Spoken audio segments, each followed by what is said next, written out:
Orang berpikir heran, apa yang mereka kejar ke Palestina? Andai ada orang ingin merebut Irak, masuk akal. Merebut Irak karena banyak sumur-sumur minyak. Andai ada mau ekspansi ke Kuwait, masuk akal, karena sumur minyak di Kuwait banyak. Kenapa kembali ke Palestina? Ada apa? Tanah yang tandus, tanah yang kering kerontang. Mereka ingin membuat sebuah negara dengan keyakinan akan turun Mesias, sang juru selamat yang dijanjikan oleh Tuhan, dengan syarat orang-orang Yahudi mesti kembali ke negeri yang dijanjikan Tuhan.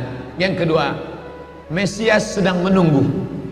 Mesias melihat ke bawah. Kalau dia tengok di bawah masih banyak gurun pasir, dia tidak mau turun.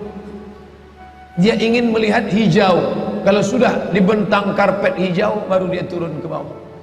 Maka yang dimaksud dengan hijau itu adalah ditanami tanaman-tanaman hijau, penghijauan yang luar biasa. Dan ketika Israel masuk ke Palestina, mereka ambil tanah itu, mereka hancurkan rumah orang Islam, mereka buat tembok panjang. Penjara terbesar dan terpanjang di dunia adalah Palestina. Mereka kurung orang Palestina. Mereka buat tembok beton yang tinggi, panjangnya 700 km lebih. Dari Pekanbaru kita lihat, Anda menuju Medan Sumatera Utara 600 km. Mereka membuat tembok tinggi 700 km. Bayangkan, umat Islam terisolir dan mereka tanami hijau-hijau. Makanya Allah berkuasa. Allah mau tunjukkan kuasa, lalu Allah buat tanaman hijau itu menyala. Dalam pokok yang hijau itu menyala beberapa bulan yang lalu. Heran orang, Allah mau menunjukkan kekuasaannya. Kalian tidak mau tolong Palestina, aku yang akan menolongnya. Tanaman yang hijau yang mereka tanam itu tiba-tiba terbakar. Tidak ada yang bisa mematikannya. Sampai-sampai reporter wartawan Amerika mengatakan, tidak ada yang bisa mematikan kebakaran ini kecuali Tuhan, karena Dia yang membakarnya. Bapak Ibu yang dimuliakan Allah Subhanahu wa taala, tanaman apa yang mereka tanam? Persis yang dikatakan Nabi SAW, syajaratul gharqad, pohon gharqad, bentuknya seperti pinus, tinggi, memanjang. Lalu kemudian Bapak Ibu nanti tulis saja, yang ingin tahu bagaimana bentuk pohon gharqad, tulis saja www.google.com. Lalu tulis di sana alif lam ghain ra qaf dal al-gharqad, enter, muncul gambar pohon gharqad. HP saya tak bisa tulis Arab Pak Ustaz, belum masuk Islam. Cara mengislamkannya, Play Store, klik, setelah buka Play Store, pilih Arabic Keyboard. Setelah keluar Arabic Keyboard, pilih Arabic Smart Keyboard, Smart Keyboard Arabic. Habis itu setupkan ke HP, 5 menit, geser, langsung berubah, bisa tulis Arab. Alif lam ghain ra qaf dal, enter, pilih image, muncul gambar pohon gharqad. Gimana? Sudah nampak? Tak keluar Pak Ustaz. Loh, kenapa? Paket tak ada. Sekarang mudah belajar. Dulu kami sekolah, ketika mau tahu gimana pohon sidir, kalau mau memandikan jenazah, ambil beberapa helai daun sidir, lalu digiling, dimasukkan ke air. Gimana pohon sidir Ustaz? Pohon sidir, kata Ustaz, sekarang mudah saja, tinggal tulis sin dal ra, sidir, enter. Pohon bidara kata kita, enter image, nampak, oh ini gambarnya. Teknologi canggih memudahkan kita. Pohon gharqad kata Nabi, kalau bersembunyi dia di belakang pokok kayu, pokok kayu akan berkata, ini Yahudi di belakangku, bunuhlah. Kalau bersembunyi dia di belakang batu, batu akan berkata, ini ada Yahudi, bunuhlah. Tapi kata Nabi, ada satu pohon yang tidak mau menunjukkan dia. Ini pohon mereka, kata Nabi. Apa itu? Syajaratul gharqad, pohon gharqad. Subhanallah, Masya Allah. Apa yang dikatakan Nabi dulu terwujud sekarang. Mereka tanam pohon gharqad ini sebanyak-banyaknya. Ketika saya sampai ke Rafah, Mesir, Palestina, sampai perbatasan Mesir Palestina, ada satu kota bernama Rafah. Rafah dibagi dua, Rafah Palestina, Rafah Mesir. Di tengah kota Rafah, di batas perbatasan, kawat duri panjang, yang dipasang dengan voltase listrik bertegangan tinggi. Siapa saja yang menyentuhnya akan terbakar mati. Tak ada orang berani mendekat. Tapi kawat-kawat duri itu kita bisa melihat rumah-rumah saudara kita di Palestina dan nampak hijau. Lalu gaib penunjuk bertanya ke kami, coba tengok pohon yang hijau itu. Pohon apa itu? Pohon apa ya? Itulah pohon gharqad yang dikatakan Nabi SAW. Mereka tanam sebanyak-banyaknya karena mereka meyakini bahwa Mesias akan mau turun kalau sudah dia tengok hijau. Seperti kita kalau pesawat mau mendarat di airport Sultan Syarif Qasim II Airport, Anda akan, ladies and gentlemen, all our passenger, para penumpang pesawat airlines, kita akan mendarat. Begitu kita melihat riau hijau, tapi hijaunya bukan pohon warqad, pohon gotah sama pohon sawit. Begitu juga kalau kita mau mendarat di Batam, kita lihat hijau ke bawah. Begitu jugalah Mesias akan turun ke bawah kalau dia melihat sudah hijau semua. Karena mereka meyakini, amat sangat meyakini itu. Mereka menanam pohon warqad itu. 3. Kapan Mesias akan turun?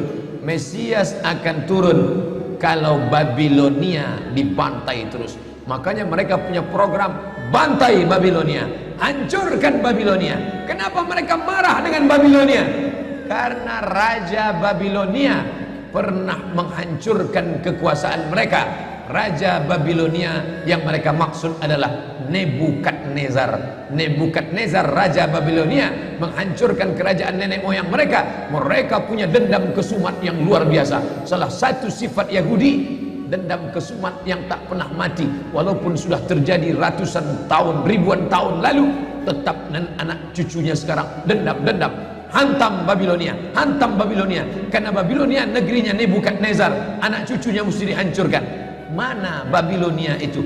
Babilonia adalah Irak. Makanya setiap naik presiden Amerika yang didukung oleh Yahudi, mereka akan membantai Babilonia, Irak. George Bush naik, apa yang dilakukan George Bush? Membantai Irak. George Bush Junior, anak George Bush naik, apa yang dilakukan George Bush Junior? Membantai Irak. Naik Obama, apa yang dilakukan Obama? Membantai Irak. Kenapa yang sekarang ini, siapa namanya?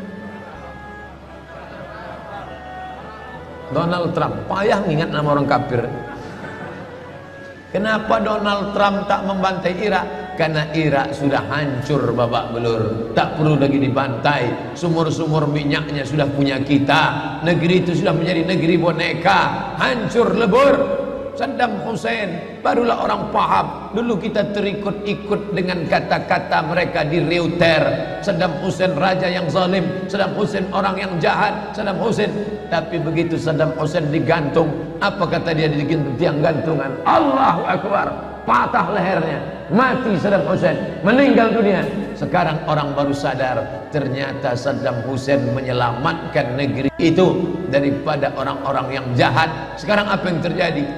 Saudara kita yang beberapa bulan bersama kita di Masjid Raya Senapelan, kalau Bapak ingat, ayahnya, anaknya, ibunya, adik-adiknya tak sanggup lagi tinggal di Baghdad. Kenapa? Kami dibantai oleh Syiah, kami dibantai oleh Amerika, kami sampai lari mendapatkan suaka politik. Sampai hari ini masih ada sebagiannya tinggal yang Sunni, yang Syiah dengan berbagai macamnya. Apa maknanya? Mereka membantai Babilonia. Lalu orang mengatakan ini kan ekspansi politik, ini kan karena sumur minyak. Ada betulnya, tapi lebih daripada itu adalah mereka memiliki keyakinan yang luar biasa bahwa Mesias akan datang kalau Babilonia dihancurkan. Ustadz baca analisa ini dari mana? Kami belajar buku ini 6 bulan di Al-Azhar, 1 mata kuliah, dan saya paling suka mata kuliah ini karena mengaitkan antara ayat Al-Quran dan hadis Nabi. Kalau kita suka mata kuliah itu, kita ingat isinya, kita ingat orang yang mengajarnya. Saya masuk Al-Azhar 1998, hari ini 2017, 19 tahun yang lalu. Kalau saya pejamkan mata saya, masih ingat saya Syekh Dr. Fargallah yang mengajarkan mata kuliah ini. Dengan semangat dulu dia di lokal mengatakan, anak-anakku sekalian, beginilah mereka akan menguasai umat Islam, negeri Palestina.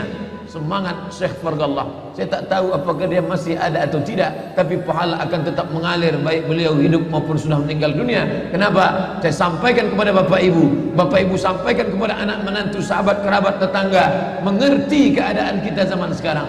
Jangan sampai dikatakan Palestina bukan urusan kita. Ini kan masalah politik. Indonesia ya Indonesia, Palestina ya Palestina. Antum tidak mengerti masalah dunia. Palestina adalah masalah umat Islam. Subhanalladzi asra bi'abdihi. Maha suci Allah yang sudah memperjalankan hambanya minal masjidil haram, dari masjidil haram, ilal masjidil aqsa, masjidil aqsa, masjidil aqsa Palestina. Kita yang tertulis dalam kitab suci kita bahwa kita punya ikatan emosional. Kenapa kita tidak yakin itu? Yahudi ajarannya dibuat-buat, ajarannya mitos, tapi mereka punya keyakinan yang luar biasa. Mereka rebut negeri itu, mereka kuasai, mereka hancurkan negeri musuh. Atas dasar apa? Keyakinan bahwa Mesias akan datang. Yang kelima, apa yang mereka lakukan untuk Palestina? Mereka meyakini ada Temple of King Solomon, tempel kuil King Solomon, Raja Sulaiman. Datang pula orang Indonesia latah, dikatakannya Sulaiman ini kerajaannya bukan di Palestina, di Yogyakarta, Sleman. Kata dia, King Solomon itu punya tempel kuil, dan Temple of King Solomon letaknya pas di bawah Al-Masjidil Aqsa. Apa maknanya? Mereka mengeruk setiap hari bulldozer, traktor, ekskavator, terus mengeruk keliling Masjidil Aqsa. Mereka ingin meruntuhkan Masjidil Aqsa. Tulis Temple of King Solomon, enter, pilih image, tampak gambar replika. Inilah kerajaan Sulaiman yang ada di bawah Masjidil Aqsa. Akan mereka naikkan. Mereka sudah bangunkan rumah kecil replikanya, seperti orang Riau membuat rumah replika, rumah Melayu Kampar, rumah Melayu Siak, rumah Melayu Bengkalis. Di mana rumah itu? Di Purna MTQ. Anak-anak kita kalau mau tahu bagaimana rumah Melayu Kampar, bagaimana rumah Melayu Siak, bagaimana rumah Melayu Pelalawan, pergi ke sana. Sebagiannya ada, sebagian tak ada, entah kemana perginya. Tapi mereka membuatkan itu. Inilah dia replika kerajaan Temple of King Solomon. Artinya apa?